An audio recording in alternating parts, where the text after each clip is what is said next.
Hello once again, everyone, and welcome back to the Zettel. So, joining me once again is Eric with his brand new sword that will make some nice clanging noises. So, we are going to be finishing off the Schielhau today. We have 3 more actions to do from. One of them is more of an example, though it does kind of give us some eyeballs on another action that is not given a ton of prominence from earlier. And then also we get to one new way of applying it, and the other is kind of a new way of doing so. So, firstly, the text says to shield those who fence shorten before you, and they give us a particular example that we're going to examine, then we're going to actually show how to do so. So the example given, someone fencing short before you, can mean a variety of things. Generally speaking, that's someone who's pulling back before they do things. So for example, just one that I know I personally do and I'm guilty of and people should absolutely punish me for, is when I transition out of a left ox, especially if I'm up close, I will go ahead and tighten up before I launch my next action because I know there's no point in throwing the extended cut. That would be an example for where someone could shorten against me. But the example in this case that they give us is like when you're crumping against someone's alber. So what this would be is Eric is standing in the guard of alber. First off, this actually was a relatively common workaround when I was first going to tournament because a lot of people weren't very good at the Schielhau. More on that when we get to the Schielhau, right? But because a lot of people weren't very good at, when someone would take alber, rather than trying for the Schiel, what they would do instead is they would crump out over it to suppress it. And that's really all it does, is I'm not actually putting my blade all the way down here. That's remarkably pointless of me. Instead, what it is, he moves an alber, I basically go into Schrumpet ahead of it, which suppresses his guard. As he tries to haul his hands up to get that covered, there is my turnover, which when we get to the Nachreisen section, we'll actually see that again. But that's an example of shorten before you. In particular, I should point out that if someone is crumping at your alber, this is a pretty dangerous thing to do if the person in alber is wise to it. So, if Eric goes and throws this crump, necessarily to be able to control my blade, his sword is shortened. And it may be shortened to various degrees depending upon how much he steps in, but right now there's nothing between he and I. A savvy alber player could use a simple zucken to go ahead and get your head. A more familiar alber player might even just go ahead and transition to ox straight over your blade. So, this is an example of where, because you left the middle line and crushed yourself up, you're inviting thrusts. But, I digress. Back to the Schielhau. Fencing those who shorten before you. Basically, the idea is if anyone's pulling back into either the shoulder, into one of their flues, you could even do this against ox, so I like it best against the other cuts, right? We're doing whatever, blah, blah, blah. I see him shorten, cast that shield out, and that's a great time to fire this out. This is an Ansetzen, kind of appearing before it will later. The reason being is because Schielhau is like the ultimate extended thrust. You can kind of pop it out of anywhere. And this also, even though the Zettel does not go into doing the shield with crossed hands, you can also fire it like that. So for example, let's switch sides real quick. In particular, if you find yourself against someone who does a cut through and sweeps up onto their left shoulder, when you see this moment is a great time to launch out a cross-hand shield, because launching out a normal shield reaches further, but oh my god, I am going to die. That nice cross-hand shield out can be great for locking people down. I like to pop this out against lefties. But that's just a quick lesson that's given to Schielhau. We'll give that more attention when we get to the Ansetzen section. That's fun to say. So just put a pin in it for now. So, back to our regular schedule programming. We're going to shield against someone who is standing in Longpoint. Now, Longpoint can look like a bunch of different things we talked about. The standard, classical Longpoint, is Eric is standing right foot forward with his sword held to maximum extension. However, I will point out, as shown later when we get to the Deutschwechseln section, you'll also see Longpoint done with the left foot forward where the sword is extended to middle. There we go. And the reason for this is that if anyone's just standing in Longpoint, one of 2 things is true. Either he's stupid, or more likely he's like, look at my sword. Wouldn't you like to touch my sword? I do want to touch swords, Eric. And that's what leads into the Deutschwechseln. So, skipping ahead a little bit, when we get to the Deutschwechseln section, I'm having trouble with English today. We'll go ahead and have you try to touch my sword. So Eric is up in his shoulder, for example, or anything along those lines. I put my sword out here. The second he goes for it, he's inviting me to do all sorts of things.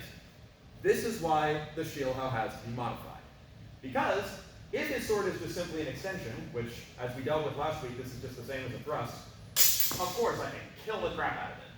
But because he put it into extension, and as a necessary part of doing my shield, I must go at his blade, and because I need to commit myself, I'm making this a lot harder. to survive. If you fully commit this step and they pull off this Zergstrike zone, you're gone. In particular, when you hit nothing, they're not really in danger since we're reliant upon gliding off their sword back to middle. So instead, what we're taught to do is we're going to Schiel without stepping. And this is actually not that difficult to do. The best way to practice it is anytime someone puts a point in your face, just go to Longpoint with your left foot forward. That's really the first step, because just like when we learned our Schiel, it's just getting used to that over, right? So Longpoint comes up, just out to that extension. Then you just start adding a hand turn into it. Just that nice little simple here. Now you're not trying to crush it. Don't turn this into, ah! You can do that. It might still happen on occasion, but you don't want to, because that's just giving him a cut rather than a direct strike zone. So, again, just nice and light. His sword comes up, ah! Now from here, all I need to do is, once I've got this, just push forward, and you'll stab it. If he tries to do the direct strike zone after I've made contact and not step forward, I have nothing to fear, because the sword comes up. Oh, good thing we have that. It's easy for me to hold the middle, the same as when we did it with flute or against an over. So, that's it against Longpoint. Not too complicated, just don't step, get the blade engaged, and then they're yours. You really have nothing to fear. And if they try to react to your point, you can swerve or crump or duplieren or do as you know well to your heart's desire. So, let's show this on the other side real quick, just for one. We'll do like two of one this side, just for completion's sake. So, he comes up, Schiel, step. And then this time we'll do the direct strike zone after. Sword comes up, Schiel, oh, okay, no problem. And I got crossguard lock, that happens.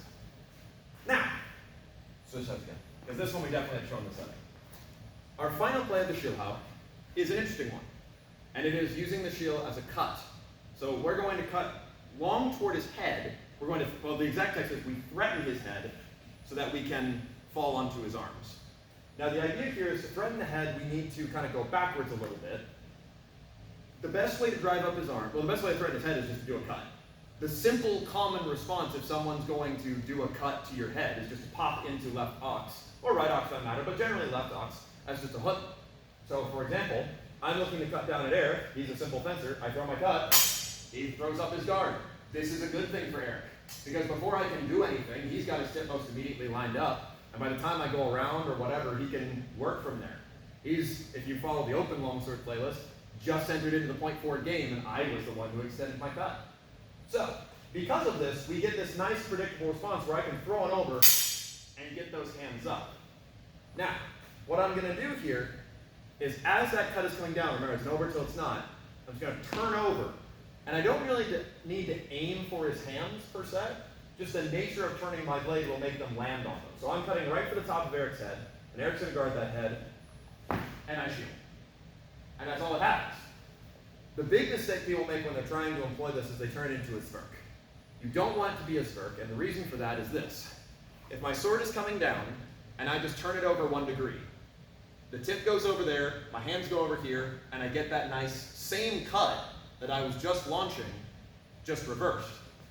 If I turn that into a zwerk to get the power necessary, my hands have to go out to the side, making a gap, and then employ in. I'm doing a lot more work, and it necessarily turns it into a 2-tempo. So I'm going to throw a gentle zwerk onto Eric's hands. Another reason is this just does hit like a truck unnecessarily if you want it to land in good speed, right? Is that's not as good. And furthermore, now I'm in a worse spot. Because now Eric's sword is completely free. I have no pressure to slice.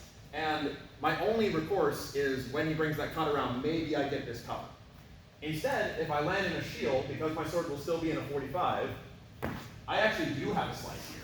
I have a rather powerful slice. And that's how I also got a stab, which is cool, right? It's the same cut that the over was going to be, just turned into a Schiel. And this is actually something that us both being backsworders is pretty familiar to us. Someone throws up a guard, just make your cut extend 1 degree over so it lands, which the Schiel is up to do. So one more from this side, because there's not a lot of reason for us to throw it the other way. So I know he's going to commonly cover. There's my cut. There's my slice. There's my bloom. Great. Thank you, Eric. And that's the Schielhau. Nice and simple. Really nothing to write home about. You do the same exact hand motion over and over and over again. The only thing you change is what led into it. And for the most part, it's generally just your good extended thrust.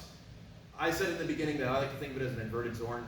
That's the best way I find to think of it, is it does everything the Zorn does, turned over 1 degree further.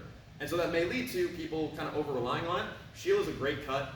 If there's one that you want to, really get good at, it is your Schiel. But I would caution that it does put you into the thumb grip wreath family. It's not a family tree, it's a family wreath. And the second you're stuck in there, it's going to be a while before you can get back out again. So unless you want to be in thumb grip, then maybe be cautious about your Schiel. And certainly while the Schiel has no counter, at least in the Zettel, more comfortable people will understand that they have to just wait a tick, make sure the Schiel does not hit them, and then they can get you in that moment of indes as you pursue after them. And basically the section we're going to get into immediately following the Meisterhau is how to do that in various different ways. So, otherwise though, thank you very, very much for watching, and we'll go over some other techniques another time.